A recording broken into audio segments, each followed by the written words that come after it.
A carta aos Hebreus. O autor dessa carta é anônimo, e as pessoas se perguntam há muito tempo se foi Paulo quem a escreveu, ou se talvez um de seus colegas de trabalho, como Barnabé ou Apolo. Mas a verdade é que nós simplesmente não sabemos. No capítulo 2, descobrimos que o autor tinha um relacionamento de primeira mão com os discípulos que estavam em torno de Jesus. Portanto, sabemos que essa carta está ancorada nos ensinos dos apóstolos. Também não sabemos quem era o público-alvo dessa carta ou onde eles moravam. O autor os conhece muito bem e assume que eles têm um conhecimento profundo das Escrituras do Antigo Testamento, especialmente o enredo dos 5 primeiros livros da Bíblia, a Torá, sobre como a família de Abraão se tornou a nação de Israel, sobre como Moisés os conduziu da escravidão no Egito para o Monte Sinai, onde eles receberam a Torá e fizeram uma aliança com Deus, onde construíram um tabernáculo onde o sacerdote fazia sacrifícios. E também sobre como eles foram peregrinos no deserto, a caminho da terra prometida. O autor espera que os leitores conheçam todos os detalhes dessas histórias. Então, muito provavelmente, o público é composto de cristãos judeus. E é daí que vem o nome da carta. Nós também temos pistas no capítulo 10 de que essa comunidade da igreja estava enfrentando perseguição e até aprisionamento por causa da sua associação com Jesus. Alguns na comunidade estavam se afastando de Jesus e abandonando a fé completamente. E isso explica o propósito e a estrutura dessa carta. Primeiro, há uma pequena introdução que é seguida por 4 sessões em que o autor compara e contrasta Jesus com pessoas e eventos importantes da história de Israel. Jesus é comparado primeiro com os anjos e a Torá, segundo com Moisés e a terra prometida, terceiro com os sacerdotes e Melquisedeque, e por fim com os sacrifícios e a aliança. E o autor tem 2 objetivos principais em todas essas comparações. O primeiro objetivo é elevar Jesus como superior a qualquer pessoa ou qualquer outra coisa, mostrando que Jesus é digno de toda a sua confiança e devoção. Mas o segundo objetivo é esse: desafiar os leitores a permanecerem fiéis a Jesus, apesar de perseguição. Em todas as sessões, ele inclui uma forte advertência para não abandonar Jesus. Então, vamos nos aprofundar melhor e ver como tudo isso se desenrola. A exaltação de Jesus começa na primeira frase da introdução. No passado, Deus falou aos nossos ancestrais de muitas maneiras diferentes, mas nesses últimos dias ele falou conosco através do seu Filho. Assim, o autor está dizendo que Jesus é superior a todas as formas anteriores pelas quais Deus se revelou a Israel.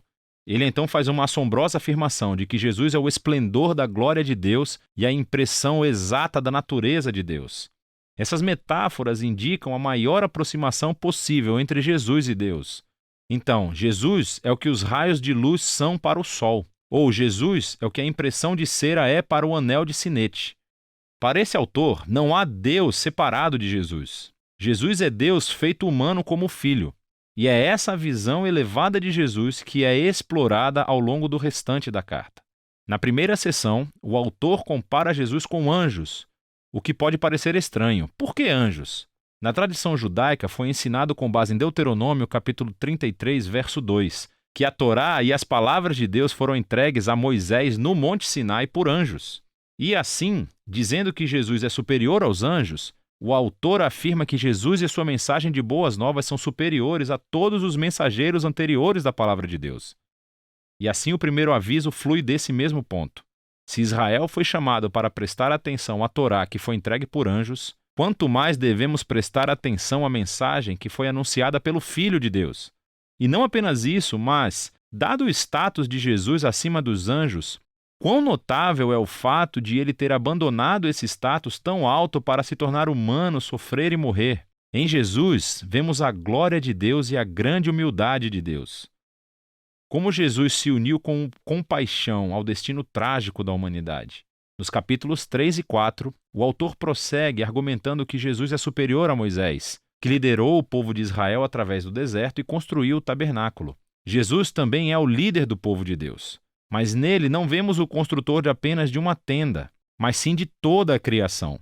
Então, o autor reconta a história de como os israelitas se rebelaram contra Moisés no deserto, e eles perderam a chance de entrar no descanso que Deus lhes ofereceu na terra prometida. E assim vem o segundo aviso. Se Jesus é maior do que Moisés, quão maior são os riscos que corremos se nos rebelarmos contra ele? Também estamos em um ambiente de natureza selvagem, onde temos que confiar em Deus, pois o futuro está na nova criação de Deus. Portanto, vamos nos certificar que não nos rebelamos como Israel no deserto e perdermos a oferta graciosa de Deus para entrar em sua nova criação. Nos capítulos 5 a 7, O autor compara Jesus com os sacerdotes de Israel que vêm da linhagem de Arão. Seu papel era de representar Israel diante de Deus e oferecer sacrifícios que reconciliavam ou cobriam os pecados do povo. Mas ele ressalta que os sacerdotes eram eles mesmos pessoas com falhas morais. E assim, eles constantemente tinham que oferecer sacrifícios pelos próprios pecados, assim como por todos os outros. Era necessário algo mais, algo diferente. E então ele argumenta que Jesus era esse algo diferente. Ele é o supremo sacerdote, mas Jesus não veio da linhagem de Arão. Ao invés disso, Jesus era um sacerdote na ordem de Melquisedeque, aquele misterioso sacerdote-rei da antiga Jerusalém. E ele aparece nas histórias de Abraão. Também encontramos no Salmo 110 que o rei messiânico da linhagem de Davi será um sacerdote na ordem de Melquisedeque. Então esse é o ponto principal do autor. Jesus é o maior sacerdote-rei. Ele é moralmente impecável, está eternamente disponível para o seu povo. E assim ele é superior a qualquer outro mediador entre Deus e os humanos. Assim vem seu aviso nessa sessão. Rejeitar a Jesus é rejeitar a melhor e única chance de sermos totalmente reconciliados com Deus. Então não faça isso. O que nos leva à última comparação dos capítulos 8 a 10. O autor mostra como a morte de Jesus na cruz foi o maior sacrifício, superior a todos os sacrifícios de animais oferecidos no templo. Esses sacrifícios tinham que ser oferecidos constantemente, tanto diariamente quanto anualmente no dia da expiação. Jesus ofereceu a sua vida de uma vez por todas, e foi suficiente para cobrir os pecados do mundo inteiro. E assim, o autor adverte os leitores da carta sobre se afastarem de Jesus. É como dar as costas a uma oferta grandiosa do perdão de Deus. Por que você faria isso? O sacrifício de Jesus é permanente, ele diz, e é o fundamento para a nova aliança mencionada nos profetas, onde todos os pecados são perdoados. Então, agora que o autor elevou Jesus através de todos esses contrastes, essa seção final é o grande desafio para seguir Jesus. Então pense no todo. Em Jesus, eles encontraram a palavra de Deus. Em Jesus, eles têm esperança para a nova criação. Jesus é o eterno sacerdote deles, o sacrifício perfeito. E agora devem seguir todos os grandes modelos de fé encontrados em toda a história das Escrituras. E eles devem permanecer fiéis a Jesus, confiando que, apesar de todas as dificuldades e perseguições, Deus não abandonará o seu povo. Esse é o fluxo básico de pensamento em toda a carta. O que o autor chama aqui mesmo, no final, de uma breve palavra de exortação. Aqui estão algumas dicas extras para ler essa carta. Sempre que o autor cita as Escrituras do Antigo Testamento, o que acontece em quase todas as frases, pare. Procure a referência e leia a frase no seu contexto original. E, às vezes, você ficará perplexo, mas com mais frequência verá todos os tipos de conexões extras que você nunca teria observado de outra forma. O esforço vale totalmente a pena. Você também deve saber que essas passagens de advertência farão você se sentir desconfortável, e esse é o objetivo. Elas não estão lá para causar medo. Elas estão lá para te mostrar que rejeitar Jesus é tolice, porque ele é incrível. Todas essas advertências servem o propósito maior da carta, mostrar que Jesus é a revelação final do amor e da misericórdia de Deus. E é disso que se trata a carta aos Hebreus.